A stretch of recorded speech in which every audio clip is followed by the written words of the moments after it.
Hi, my name is Tugce Tari-Roth, and I'm the Assistant Director of the WPTA Amateur Piano Competition. And I have a guest today, and one of the competitors is Andy Liao. Hi, Andy. Hi, thanks for having me. Yes, of course, and thank you for doing the interview with us. So, can you please tell me a little bit about yourself? How old you are, if I may ask you, where you're from? I'm 42 years old. I currently live in Austin, Texas, in the United States. Yeah. And sorry, what else do you want to just? No, I'm gonna keep asking more questions. So I Okay. want to know how did you learn about the WPTA amateur competition? How did you find out about it? I think I found out about through one of the Facebook groups. I can't remember which one off the top of my head, but I found out about it there. Okay, very nice. And And can you please tell me about your musical background? How long you've been playing, or is it since you were a child, or have you done it a little bit in a music conservatory in the past? So I would like to know what's your piano and music background, please. oh yeah, sure. I started playing when I was 7 years old. I double majored in actuarial science and music in college. I have a bachelor's degree in it, and I continued playing through my adult life. And I had to take a short break because of work, but other than that, I've continued playing since then, or since I was seven. So That's nice. And you play mostly classical music? yeah, for the most part. Okay. And when you don't play classical music, which genres do you perform or play? If I don't, I'll play like like maybe a little bit of like Charlie Brown Christmas carols or Okay. something. This is the time for it now, anyways. Yeah, yeah, exactly. Um, I wonder how often you do competitions, or is it the first one now with the WPTA? No, I do roughly one a year, Okay. basically. Since when? Yeah, since maybe 2015. Okay. Nice. Yeah. And is it to keep motivated, or what's the goal of doing competitions for yourself? Oh, well, when they were in person, it was mainly I would say two reasons. Yeah, for because I view them more as a performance. Right. So I think the first thing is just because it's a good performance opportunity, and then the second is to meet other people who have a passion for piano and take this more seriously. So I Yeah. say it's those two things for me. And do you actually go to different groups, or do you search from YouTube or Facebook or other places to find other people like yourself to feel more connected with them? Um, Or how do I you keep haven't, motivated? but I'm sorry. So how do you keep yourself motivated and connected with others so you don't feel so lonely when you're just sitting to practice or yeah. Oh, so there are well, now because of the pandemic, a lot of groups are online, and Right. so that's been a good way to we've had I've been in several groups where we play over Zoom or play over Facebook Live. Um, but yeah, in the past I've belonged to other groups, and then I've met a bunch of other people through all the competitions I've been in, and we've become friends, and so we've been able to keep each other motivated that way. Okay. And do you have what is your typical day like? You go to work and until the evening you're at work. Can you please tell me how you find time to practice? Oh, so now usually I practice a little bit in the morning. If I can manage some time at lunch, I'll do that, and And then I'll you're at home, try to practice some. Oh, sorry. because now you work from home. Yeah, now I work from Okay. home. Yeah. And then after work, I'll try to play a little bit as well. Hmm. So it's a little bit here and a little bit there. Okay. And what's your profession again? I'm an actuary. I work for the state of the state insurance department here. Okay. And what is it that you love about classical music when you play classical music? I would say it's just because I just the whole you can play you know I feel like every piece of classical music has like a whole gamut of emotions that you can go through, and you get the ability to express all those emotions in one, in one, 5-minute piece. You run through the whole gamut of emotions. You get to express all of them, and it's a good outlet to express those, and also it's just the fact that at the piano you basically have an orchestra at your fingertips. Yes, that's true. You don't need anyone. Yeah, you don't need anyone. It's an advantage and disadvantage for both for us, I think. Yeah, I think so. Yes. So, do you have any goals with piano playing? Is there an outstanding goal that you really want to reach in a certain amount of years, or a repertoire that you want to be able to play, or maybe to perform with an orchestra, or anything that you ultimately wish to do for yourself? Um, not particularly. I just want to. I think maybe just a big goal is just to learn as much repertoire as I can Which within repertoire the do you, next. do you usually play? I've been playing a lot of Russian music lately, like Prokofiev, Rachmaninoff. Mm-hmm. But I like it all. So maybe in the future, maybe play more 20th century, or Okay. play or I want to learn the Wander Fantasy at some point. And do you also perform for your friends and family so that you, when you learn the piece, you can actually memorize it better or work on the pieces better and know where you're lacking to practice some more or things like that? Yeah, I try to perform as often as I can. Play for friends, or play for various groups, or there's a local concert series that I try to perform in once every 6 months. Mhm. So things like that, I try to keep me motivated. I'm actually curious, how do you initiate that? Do you just go to these places and then you tell them, "Hey, I play the piano. I would like to actually do this concert for you. I want to volunteer for this." Is that how you approach people to do these concerts? Yeah, generally. Generally. Generally, yeah. With piano groups, it's easier because with piano groups, you're expected to, well, not expected, but it's very easy to just go there and play. But yeah, these concerts, yeah, yeah, I think it basically the approach is, there's a, like, locally there's a concert series, and then I know the organizer, so I just ask her, if I can have a date, and then there's like community homes as well that have very good pianos, and I And, can, ask them as well. and how do you find your piano groups? Is there a meetup for it, or Uh, do you organize well, it the yourself? ones I belong to now, I used to live in Boston, Mm, and those are all online, and so that's how I know those groups. okay. And then there's another one that one of my friends organized, and that's with other competitors that we met throughout the years. Okay. So the ones I'm in now are online. Okay. Is there anything that you wish the competitions had and they're really lacking, and you just wonder if there's any competition out there for amateurs that can just provide that? Um, I wish some of them would allow you somehow to play longer.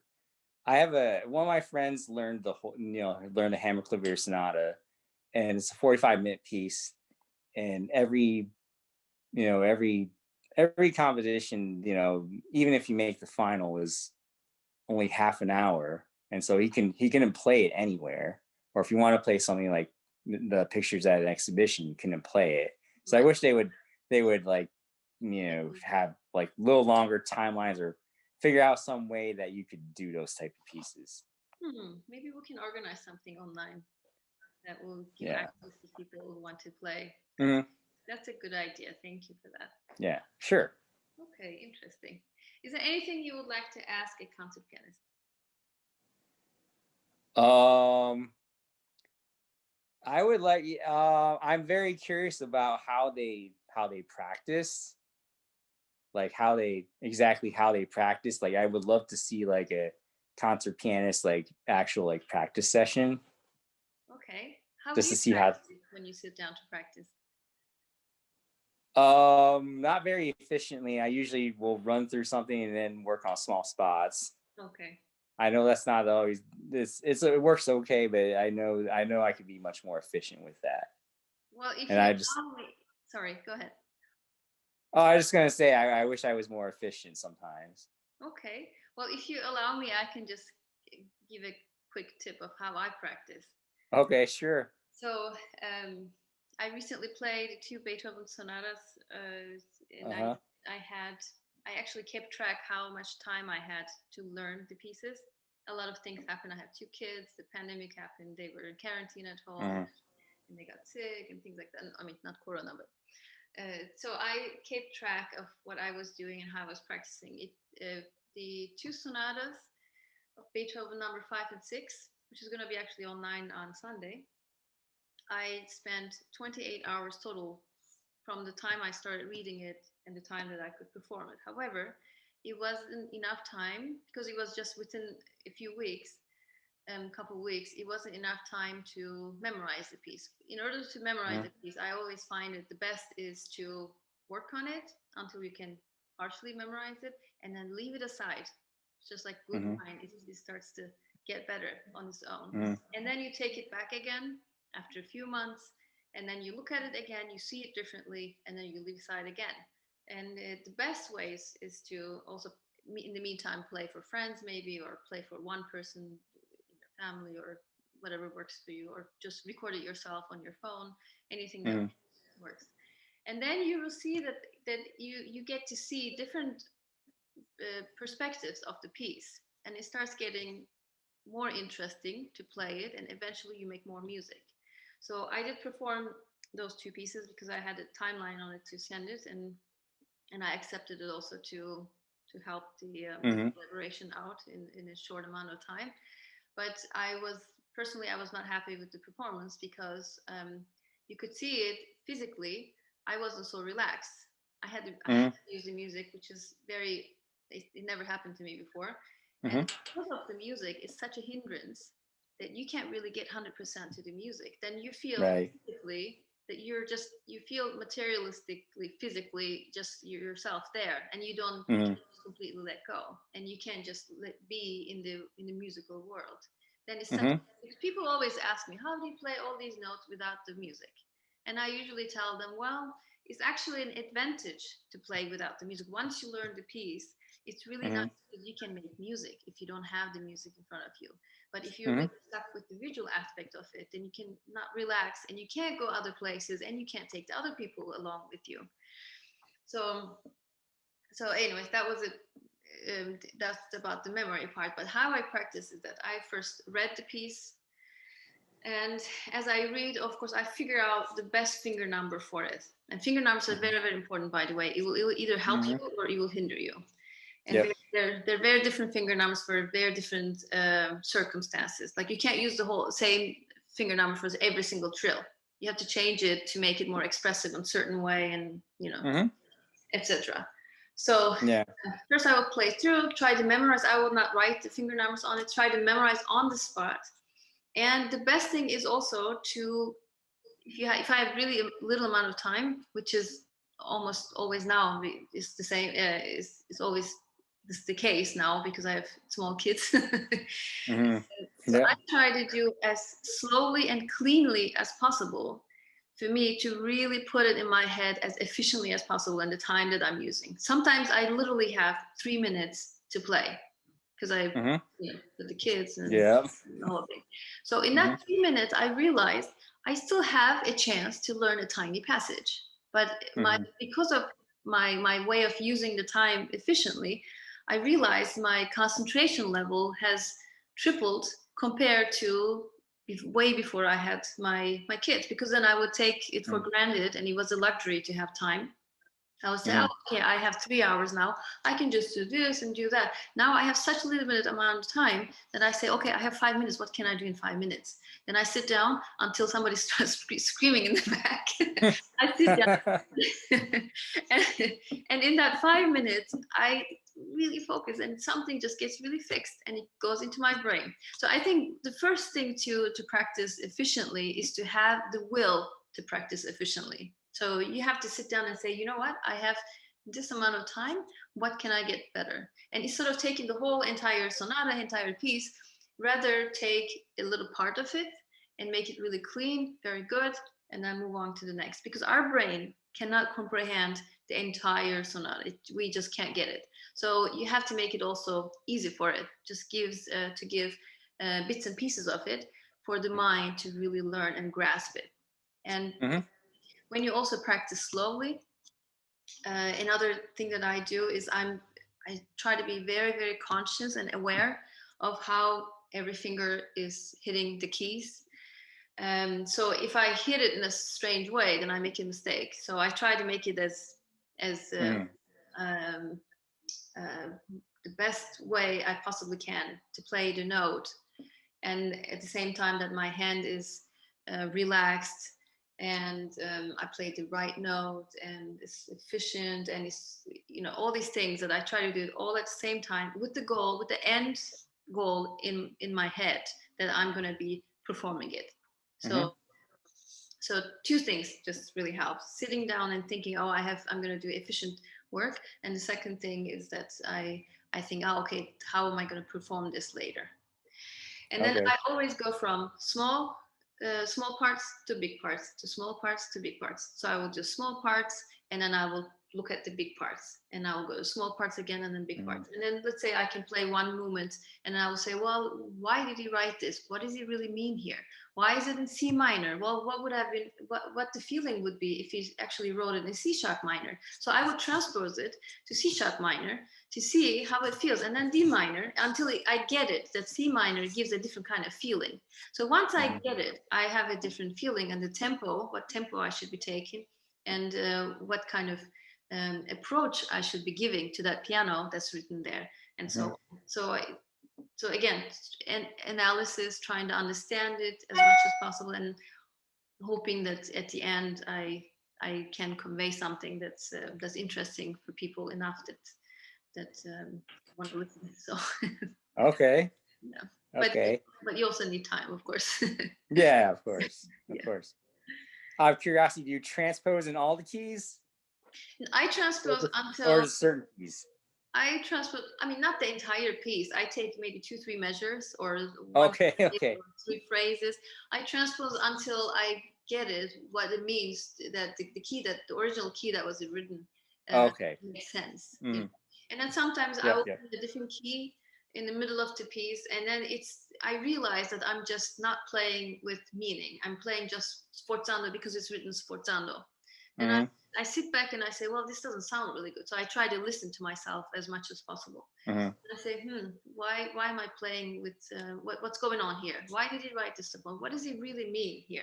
And so on. And so I try to analyze as much as possible. So I'm becoming my own teacher as much as possible. And that's the ultimate goal when you also practice. You want to know these tips and things so you can, at the end, be your own teacher as well as possible, so that you can convey what you need to do.